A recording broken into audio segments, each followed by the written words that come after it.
salida de Guzmán deja una bomba estallando, ni siquiera por estallar. Lo que estamos viendo es la durísima lección de haber abusado del aumento del gasto público, los impuestos, las trabas a las exportaciones, el ataque a los empresarios que se van a vivir a otros países, la degradación de la educación, la degradación de las instituciones, la degradación del Banco Central, que en el 2012 cambió su carta orgánica para permitir el festival de emisión monetaria que tenemos hoy, que permite una inflación de 3 dígitos. Toda esa degradación está colapsando en estos días. Lo que estamos viendo es mucho más profundo que la crisis de la salida de un ministro de Economía. Estamos viendo el final del ciclo populista. Cuando terminó la zaraza Guzmán, terminó.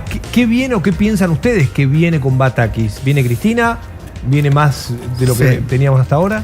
Primero yo diría, veamos lo que dejó Guzmán, porque la salida de Guzmán deja una bomba estallando, ni siquiera por estallar. La desconfianza que se generó en el mercado de deuda local por la enorme emisión de deuda que generó Martín Guzmán para financiar un gasto público exorbitante, equivalente en dólares entre diciembre del 19 y hoy, 50.000 millones de dólares en la famosa deuda Concer, que son estos bonos que le están tirando por la cabeza al Banco Central. Advirtiéndole al Banco Central que el objetivo de su carta orgánica en su carta orgánica le pone límites al financiamiento directo e indirecto. ¿Qué tiene que hacer? Vamos a decir, no voy a comprar esta deuda. Bueno, ahora que hay un nuevo ministro, quizás se justifique en la emergencia comprar algo, pero lo que le tendría que haber exigido el primer día a Guzmán es que tome medidas para recuperar la confianza. Claro. ¿Cómo se recupera la confianza?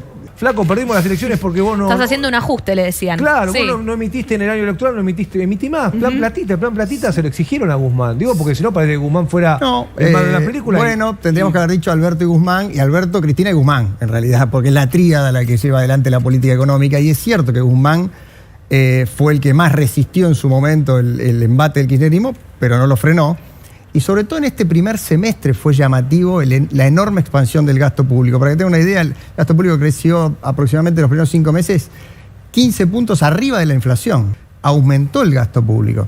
Y eso tiene que ver con un montón de medidas, pero sobre todo con un festival de medidas, leyes, obviamente retrasos tarifarios que llevó adelante el gobierno por peleas internas, pero también por ningún freno desde el Ministerio de Hacienda, desde la Presidencia de la Nación y por supuesto la presión de siempre el gasto interminable que exige Cristina Fernández de Kirchner. Este mes, con lo que ha emitido el Banco Central en el último mes, que ha emitido prácticamente 25% de la base monetaria, hasta junio, los últimos 20, antes que hoy emitió 6 puntos más. O sea, si sumas todo, más o menos emitió 30% de la base monetaria en 45 días. O sea, entonces esto no es lineal. Lo que digo, ese fenómeno, más el fenómeno del aumento del dólar, más la remarcación preventiva que ya está, más la inercia que venía, al 5 es muy probable que la inflación suba 2 o 3 puntos respecto a lo que venía haciendo. Pero además el Banco Central no está haciendo nada para frenarla. Yo creo que el Banco Central, y quizás esta haya sido una de las razones por las cuales Guzmán decide dar un paso al costado, quizás el Banco Central no parece por lo que pasó hoy, le exigió a Guzmán que empiece a hacer una corrección de las cuentas públicas. Eso es lo que tendría que hacer, digamos, el gobierno. Empezar a corregir las cuentas públicas para dejar de utilizar al Banco Central como la rueda de auxilio para generar menos emisión monetaria para que no haya una superinflación. ¿Podemos ver a Gabriel? ¿Qué iba a pasar con la emisión? Lo que intenta decir Cerruti es, vamos a seguir por esto. ¿Para bueno, eso lo dice? Yo creo que lo que dice Cerruti... O por lo que dice Franco. No, es una falta de respeto, digamos, a la inteligencia del ciudadano, digamos, decir que estamos en una crisis de crecimiento, estamos en medio de una crisis financiera, inflacionaria, de deuda, una crisis del gobierno. Los recitales llenos, dijo Cerruti. Son pobres. Trabajo formal, además, lo tienes. Trabajo formal, hay muchísimo trabajo formal que gana menos que la canasta básica.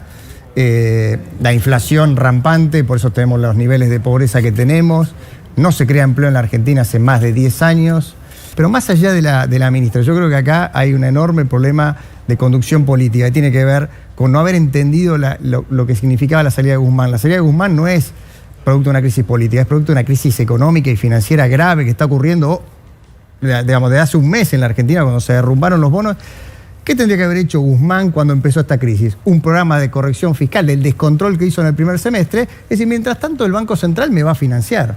Pero no decirle al Banco Central, financiame, generarle una hiperinflación a los argentinos, total yo sigo gastando como si nada. Esto fue lo que de alguna forma estaba planteando Guzmán y creo que lo que sigue planteando Batakis, y esa es mi preocupación y esa es la razón por la cual en el tuit yo advierto que si siguen por este camino vamos a tener una superinflación y que este mismo mes podemos pegar cerca del 10%. O sea, ¿crees que van a seguir por el mismo camino? Perdón, Maru, ¿vos querías preguntar?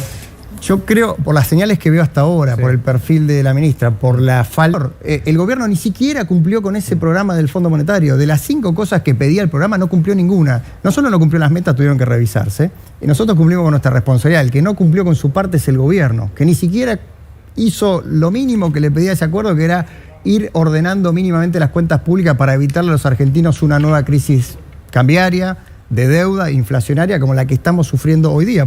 Entonces, la crisis es política, es cierto. Probablemente estamos asistiendo o estamos observando estos días al gobierno más desordenado que se haya visto en democracia, pero también hay una profunda crisis del final del ciclo populista que lleva 20 años. Lo que estamos viendo es la durísima lección de haber abusado del aumento del gasto público, los impuestos, las trabas a las exportaciones, el ataque a los empresarios que se van a vivir a otros países, la degradación de la educación, la degradación de las instituciones, la degradación del Banco Central, que en el 2012 cambió su carta orgánica para permitir el festival de emisión monetaria que tenemos hoy, que permite una inflación de 3 dígitos. Toda esa degradación está colapsando en estos días. Lo que estamos viendo es mucho más profundo que la crisis de la salida de un ministro de Economía. Estamos viendo el final del ciclo populista. Lo peor es que lo sabíamos. Todo esto que está pasando...